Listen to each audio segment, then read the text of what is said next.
नमस्कार भाई लोग, कैसे हैं आप लोग। तो आज के इस वीडियो में एक बार फिर से मैं आपका बहुत ही ज़्यादा स्वागत करता हूं आपके ही अपने चैनल टेक्निकल ट्रेडर में।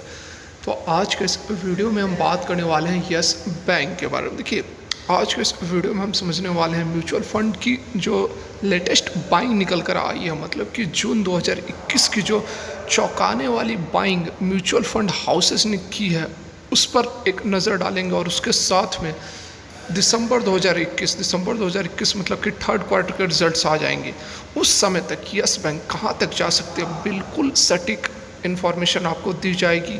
इस लेवल तक, इस टारगेट तक यस बैंक तो जाएगी ही जाएगी। सारा कुछ समझेंगे, जानेंगे इसी वीडियो में।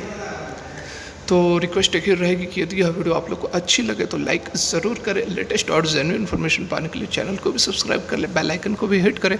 तो चलिए वीडियो को आगे बढ़ाते हैं।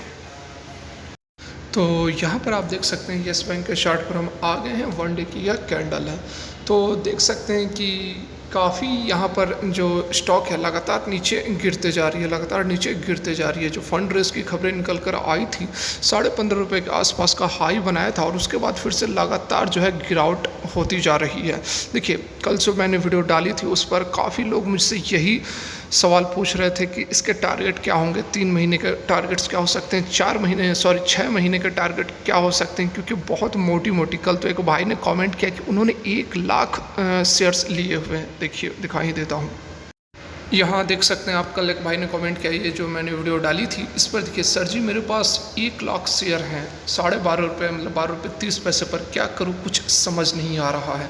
उसके बाद देखिए एक भाई इसने कमेंट किया कि यस बैंक में बहुत बुरा फंसा हूँ, 18 पे 50,000 है, पोर्टफोलियो का 50% लॉस पे नहीं निकालूंगा। ठीक है, तो यहाँ पर आप देख सकते हैं। तो आपने देखा कि ऐसे ऐसे लोग हैं जिन्होंने कि 12-12, 13-13 लाख रुपए लगाए हुए हैं और 50%, जो अभी मैंने जिस भाई का कमेंट दिखाया, 50% अपने पोर्टफोलियो का उन्होंने इन्वेस्ट कर दिया है। तो सबसे बड़ी गलती तो यही हुई उनसे। अब खैर हो गई, तो अब इसे बदला नहीं जा सकता है। ठीक है, उसे कुछ गलती को सुधारा जरूर जा सकता है, लेकिन गलती जब हो गई तो उसे पास्ट में जाकर हम चेंज नहीं कर सकते हैं। तो इस कारण से मुझे यह वीडियो बनाना पड़ा कि क्या टारगेट हो सकते हैं, ये आज के इस वीडियो में हम समझने वाले हैं। देखिए, आप सभी जान रहे हैं कि यस बैंक का जो सबसे बड़ी समस्या है वह एनपीए की समस्या है, और एनपीए की समस्या जो है वह विद इन 2 और 3 ईयर सॉर्ट आउट नहीं होने वाली है, क्योंकि आप सभी जान रहे हैं कि 35-36 हज़ार करोड़ के आसपास का एनपीए है। और 1 साल में जो प्रशांत कुमार बैंक के एमडी सीईओ हैं, उनका टारगेट है कि वह एक फाइनेंशियल ईयर में 5,000 करोड़ के आसपास रिकवरी कर लेंगे। तो 5,000 करोड़ से भी आप अनुमान लगाएं तो 25-30 मतलब कि 6 साल लगेंगे, और कुछ रिकवरी हो भी चुकी है। तो यहाँ पर हम 2 से 3 साल मिनिमम बात कर रहा हूँ, मिनिमम 2 से 3 साल आपको यस बैंक में बड़ी रैली में आपको वेट करना पड़ेगा। बड़ी रैली का मतलब क्या है? बड़ी रैली का यहाँ पर कहने का मेरा मतलब है कि 50+, 60, 70 इससे ऊपर की मैं बात कर रहा हूँ। ठीक है, तो इतनी बड़ी रैली में अभी समय लगेगा, कम से कम 2-3 साल तो लगेंगे ही लगेंगे, है ना। अब बात कर लेते हैं कि अभी क्या किया जाए। 2-3 साल तो आपने काफ़ी आगे की बात कर ली। अब ऐसे लोग जो फंसे हुए हैं, जो कि 50,000, 1 लाख शेयर्स लिए हुए हैं, उनके पास क्या ऑप्शंस हैं? तो देखिए, उनके पास क्या ऑप्शन है, उनके पास भी ऑप्शन है, वैसे कोई निराश होने वाली बात नहीं है। एट प्रेजेंट जो यस बैंक का भाव चल रहा है, देख सकते हैं कि 13 रुपये के आसपास से चल रही है। तो ये भी यहाँ पर वाजिब बात है कि यस बैंक इस वैल्यू को डिज़र्व नहीं करता है, बिल्कुल भी यस बैंक इस लेवल पर ट्रेड नहीं करता है। अब फिर इस लेवल पर ट्रेड क्यों कर रहा है? क्योंकि ऑपरेटर नाम का भी एक चीज़ होता है, एक जंतु होता है, ठीक है, उसने यहाँ पर इसके प्राइस को काफ़ी अंडर वैल्यूड करके रखा हुआ है। हाँ, मैं मानता हूं कि एनपीए की समस्या है, काफ़ी यहाँ पर प्रॉब्लम्स आ रही है यस बैंक को, लेकिन उसके बावजूद 13 रुपये का स्टॉक तो यह नहीं है। यहाँ आप देख सकते हैं पिछले 1 साल की यदि मैं बात करूं तो देखिए, 1 साल में ये देखिए इसी रेंज में ट्रेड कर रही है, नीचे की ओर 12 रुपये से लेकर ऊपर की ओर ये 20 रुपये तक, इसी रेंज में पिछले 1 साल से यह ट्रेड कर रही है। तो इतनी भी बुरी बैंक, इतनी भी खराब बैंक नहीं है कि पिछले 1 साल में किसी तरह का हमें मोमेंटम देखने को नहीं मिले। कारण यही है कि मैक्सिमम जो इन्वेस्टर्स हैं, सबसे अधिक लोग जो है यस बैंक में इन्वेस्ट किए हुए हैं, और बहुत सारे लोग जो इसमें इन्वेस्ट किए हुए हैं, इसी कारण से ऑपरेटर भी इस चीज़ को जानता है, और ऑपरेटर भी जो है क्या है, कि प्राइस को ऊपर नहीं जाने दे रहा है, क्योंकि यदि प्राइस ऊपर जाती है तो रिटेल इन्वेस्टर्स को प्रॉफिट होगी और उस तरह ऑपरेटर को लॉस हो जाएगा। जब आम इन्वेस्टर जो है, जो छोटे इन्वेस्टर है, उन्हें लॉस होगा, तभी तो जो बड़े ऑपरेटर्स हैं उन्हें प्रॉफिट होगा। बात को समझ रहे हैं? तो यही कारण है कि यहाँ पर ऑपरेटर भी एक्टिव है, ऑपरेटर भी स्टॉक की वैल्यू को ऊपर नहीं जाने दे रही है। यहाँ पर यदि हम बात करें जेन्युइन क्या वैल्यू होनी चाहिए थी यस बैंक के प्राइस की, तो 17-18 रुपये के आसपास यह होनी चाहिए थी 20 के आसपास, 20 और 17-18 के आसपास इसकी वैल्यू होनी चाहिए थी।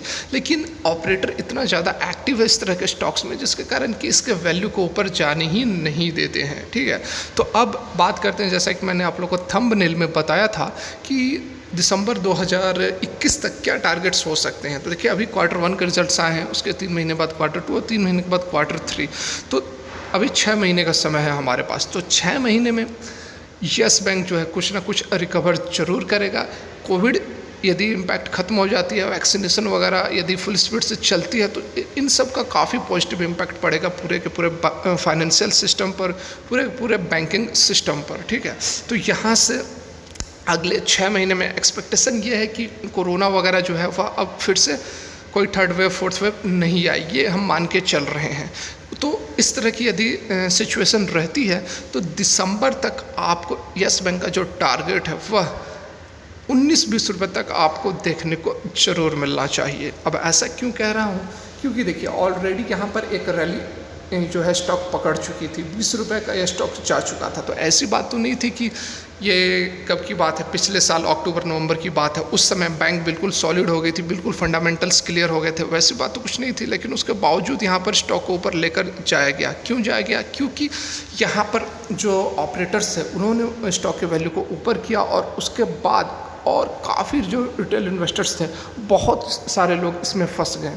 यही उनकी चाल थी, यही उनकी मंशा थी कि स्टॉक को ऊपर लेकर जाते हैं, उसके बाद काफ़ी लोग स्टॉक की तरफ दौड़ेंगे। ठीक है, तो यहाँ काफ़ी समय हो गया, इस रैली के बाद से बहुत समय हो गया कि जो रिटेल इन्वेस्टर्स हैं वह थक चुके हैं, हताश हो चुके हैं, निराश हो चुके हैं और अब यहाँ से बहुत सारे लोग लॉस बुक करके निकल भी रहे हैं। तो अब आपको बहुत ही जल्द सडन आपको स्टॉक के अंदर रैली देखने को जरूर मिलेगी और 6 महीने इस साल की बात मैं बता रहा हूँ, 20 रुपये तक का लेवल आपको ज़रूर देखने को मिलेगा। ठीक है, तो यहाँ पर देखिए, मैं अब ये बता देना चाहूँगा कि जो लोग, जैसा कि कमेंट्स आए थे कि 18 रुपये या फिर 13-14 रुपये पर मोटा माल उन्होंने लगा कर रखा हुआ है, तो उनको उनका वही मैं बताने की कोशिश कर रहा हूँ कि बिल्कुल चिंता करने की ज़रूरत नहीं है। जिन लोगों का जो रेट है 20 रुपये से नीचे है, वे बस 6 महीने का इंतज़ार करें, उनका जो रेट है बिल्कुल उनका रेट मिलने वाला है। बिल्कुल भी चिंता करने की ज़रूरत नहीं है। जो लोग 20 रुपये के नीचे इन्वेस्ट किए हुए हैं और जब उनका रेट आता है, तो मैं यह भी आपको चेतावनी दे देना चाहूँगा, अलर्ट कर देना चाहूँगा कि फिर से आप लालच में ना पड़े, एग्जिट करके प्रॉफिट बुक करके जो भी आपको होता है प्रॉफिट उससे बुक करके निकल जाए, क्योंकि बिल्कुल भी इतनी मोटी रकम लगाने लायक यस बैंक नहीं है एट प्रेजेंट। ठीक है, अब सीधे लेकर चलता हूँ म्यूचुअल फंड होल्डिंग्स की जो लेटेस्ट जो 2021 जून की जो होल्डिंग्स है उस पर मैं एक नज़र डालता हूँ। तो यहाँ पर आप देख सकते हैं बिजनेस स्टैंडर्ड के ऊपर हम हैं और ये देखिए जून 2021 की होल्डिंग्स की बात करेंगे। जो स्कीम्स है, जो म्यूचुअल फंड होल्डिंग्स है, उसकी यहाँ पर हम बात करने वाले हैं। तो देख सकते हैं निप्पॉन इंडिया जो है जून 2021 में सबसे अधिक उन्होंने लगभग 1.14% अपने जो स्टेक है उसे बढ़ाया है। ठीक है, लगभग जो 20 करोड़ 90 लाख इन्होंने इन्वेस्ट किया हुआ है।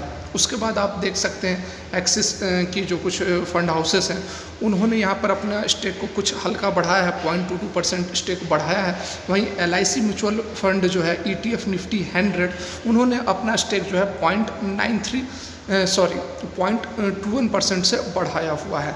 बाद बाकी आप देख सकते हैं यहाँ पर बहुत ही कम अदर जो म्यूचुअल फंड हाउसेस हैं, यहाँ से आप नीचे देख सकते हैं, ये देखिए बाकी आप अदर फंड हाउसेस को देख सकते हैं। यहाँ से LIC MF ETF निफ्टी से देख सकते हैं कि इस मंथ में उन्होंने बिल्कुल भी अपना स्टेक है वह नहीं बढ़ाया है। देख सकते हैं 0.000 और ये जो बीच वाली आप देख रहे हैं यह पहले की जो होल्डिंग्स है वह यहाँ पर बनी हुई है।